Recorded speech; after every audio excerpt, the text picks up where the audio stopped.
Tara, Dutch Mill muna tsaka Jess Bar. Mabisa yan guys, let's go. Ating dapat tanggapin ito. Meron tayo na tawag na Pito Sakramento. Eh, ano po ba yung mga Pito Sakramento na yun? Mother, ano po yun? Kamatayan. Oh, gusto nga nyo. Okay, paalala uli ng simbahan. Kumpir, kumpisal, kumanyon, kasal, papapari, kumbuhay. Pero wala yung isa manalagis.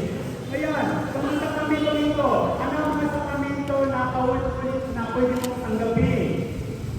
Kumpisal, ay pag-aasawa, yun sa kasal.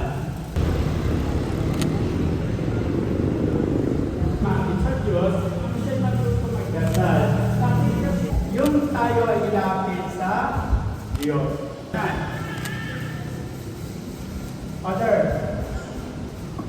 paano mo naramdaman si Jesus sa buhay mo? Paano tumatanggap kayo ng mga biyaya galing sa Diyos? Araw-araw may trabaho ka.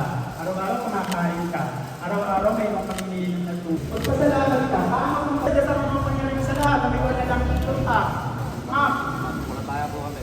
opo, sumasampalataya po kami. Lahat kayo ay hindi naman isa-isa lang ang sasagot. Isa, dalawa, tatlo ang sasagot. Lahat kayo, huwag kayong mahihayin. No? Magkipagsagot. No? Ano kaya mayari ang sakramento ng binyag? Sa Ama, ng Anak, at Espiritu Santo. Amen.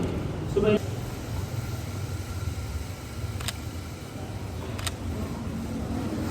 Sa lupa, sumasamba tayo kay Yesu Cristo.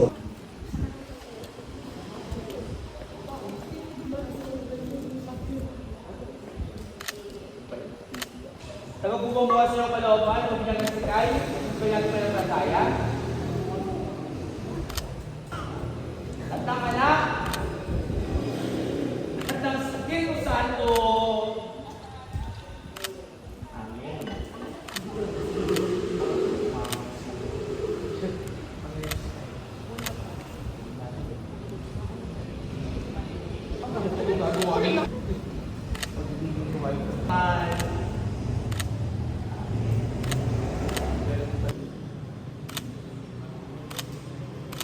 Ay, 1, 2, 3. Ba? 1, 2, 3.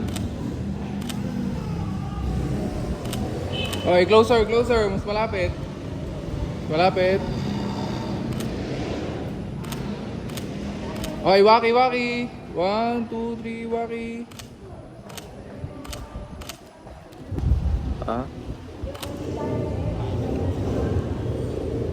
Ay, 1, 2, 3. Isa pa? Isa pa, isa pa. 1, 2, 3. Ay, 1, 2, 3. Eh, ganun?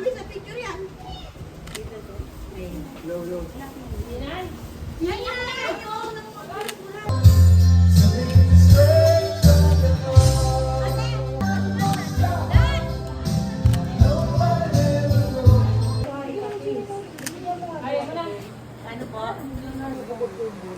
Kasi yung pagbuhay. Ano yung pag walang ano sa natin? Sige, sarado.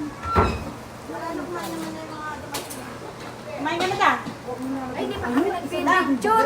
Kaya nga po eh. Picture muna po eh.